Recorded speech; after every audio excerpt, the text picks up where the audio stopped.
Salut les amis, je ne sais pas si vous êtes comme moi, mais quand vient le temps de laisser votre vélo, ce vélo qu'on aime tant, accroché sur la boule d'attelage de votre voiture ou au haillon de votre coffre, eh ben moi je me sens jamais tout à fait serein. J'ai toujours peur que quelqu'un me le fauche ou me l'emboutisse lors d'une fausse manœuvre ou tout simplement qu'il soit exposé aux intempéries.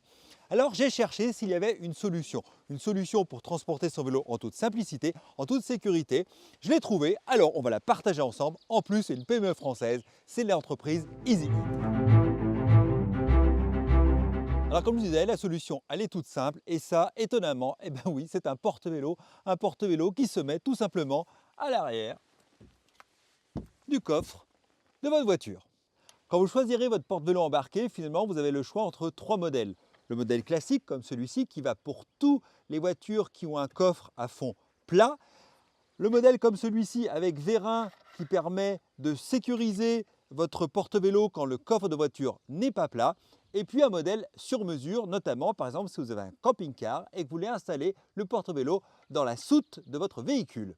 Allez, il est temps que je vous montre comment on installe son vélo, que vous ayez un vélo de route avec une fourche ouverte, des freins à patins et donc un axe à blocage rapide, ou un vélo de route avec des axes traversants si vous êtes à disque, un gravel ou un VTT avec les différents formats d'axes 15, boost ou 20 notamment si vous avez un FAT ou un VTT à essence électrique. Alors pour installer le vélo, tout simplement, étape 1, vous mettez le porte-vélo au fond du coffre. Comme il est plat, il est tout de suite stable. Ensuite, vous avez deux supports ici. Vous allez faire coulisser le support pour choisir l'endroit où vous voulez mettre votre vélo. Lorsque vous avez déterminé l'endroit, vous avez un blocage rapide ici. Il suffit de le serrer pour venir bloquer. Alors, il faut savoir qu'il y a un petit tour de main à trouver. Il faut appuyer sur ce bouton bleu, tourner en même temps pour déverrouiller. Donc, si vous trouvez à la longue que c'est un peu fastidieux, le fabricant vous fournit une vis avec le support et vous pourrez remplacer ce blocage rapide par ce genre de vis. Si on prend l'exemple du blocage rapide, eh bien tout simplement, vous le glissez dans le support pour qu'il dépasse de chaque côté. Vous venez le verrouiller avec une vis qui est derrière. Il ne vous reste plus qu'à installer maintenant votre vélo avec la roue avant en moins, bien évidemment. Étape 3, il ne vous reste plus qu'à glisser votre vélo jusqu'au fond de votre voiture. Vous amenez le support sur le blocage rapide comme ceci, un petit serrage et vous bloquez. Et votre vélo est parfaitement stable. Petit aparté entre nous, en fonction de la hauteur du toit de votre voiture, il faudra ajuster la hauteur de selle de votre vélo. Ensuite, pour le transport de votre roue avant, vous avez deux possibilités en option. Soit l'achat de housses spécifiques, soit l'achat d'une fourche qui peut aller aussi bien pour les roues à axe traversant que pour les blocages rapides. On va regarder ensemble comment on l'installe tout simplement sur le support. Alors déjà, je vous invite à noter que vous avez un système d'écrou ici un peu spécifique. Cet écrou, vous allez le retrouver sur tous les systèmes d'options que je vous présenterai tout à l'heure et qui viennent s'insérer dans un des 4 rails que vous avez ici sur ce support. Comme je vous le disais, un écrou spécifique qui dispose d'une bille elle-même montée sur un ressort qui permet de s'enfoncer afin de pouvoir l'insérer ou l'enlever assez facilement. Et une fois que vous l'avez inséré dans le rail, eh bien vous allez venir visser la fourche et ensuite vous installez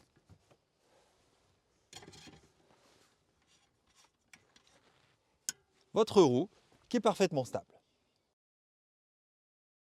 Si toutefois le fond de coffre de votre voiture n'est pas plat, vous avez peut-être davantage besoin de ce type de support, notamment avec les vérins. Eh bien, je vais vous montrer tout simplement comment l'installer dans votre voiture. Pour que ce deuxième support soit parfaitement stable, eh bien, vous avez ces deux plaquettes bleues qui permettent de stabiliser. Vous avez ici une vis noire que je vous invite à mettre ici de manière à verrouiller l'ensemble. Ensuite, vous le basculez et puis vous venez pousser tout simplement le vérin, vous serrez et ainsi la stabilité est complètement assurée. Pour tous les vélos à axe traversant, route, VTT, gravel, on a souvent des formats spécifiques. Par exemple, ici, on a un format de 15 boost pour un VTT à assistance électrique, un format ici de 12 qu'on va retrouver sur les vélos de gravel ou les vélos de route. Il faut prendre le bon adaptateur pour mettre sur le support. Par exemple, ici, le format boost, on est en 15 et ici, le format pour le 12. Pour installer comme ici un VTT, c'est exactement le même principe que le vélo précédent. Vous mettez votre vélo légèrement sur le côté pour le pousser bien au fond du coffre de votre voiture. Vous le mettez sur le support.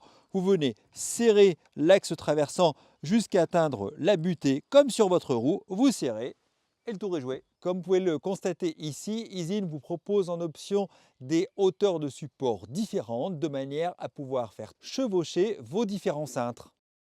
Démonstration donc, ici j'ai installé le support de taille moyenne de manière à mettre ces deux vélos, dont ici un vélo de gravel qui, vous le constatez, a un cintre particulièrement évasé. Les deux viennent particulièrement s'imbriquer et cerise sur le gâteau, même avec deux vélos dans le coffre de votre voiture,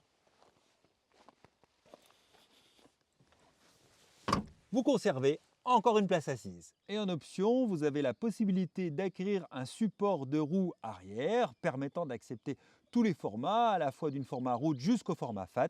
Il vous faudra cependant acquérir un second support. Allez, vite fait, je vous montre un petit truc qui peut être un petit détail mais qui peut avoir son importance. Si vous avez un axe traversant avec le support de fourche, le fabricant vous fournit un système de blocage rapide que vous venez tout simplement mettre dedans et vous allez pouvoir, comme tout à l'heure, tout simplement l'insérer. Comme vous l'avez vu, EasyIn porte bien son nom parce que ça devient extrêmement simple, extrêmement modulaire et sécurisant de transporter son vélo. Et quand vient le temps de la pose, plus de risque ni de vol, ni de se le faire emboutir lors d'une fausse manœuvre. Vous l'avez vu également avec toutes les options, vous pouvez transporter facilement un VTT à assistance électrique, un vélo de route ou un gravel. Donc en résumé, EasyIn, c'est plus de modularité, plus de simplicité et plus de sécurité.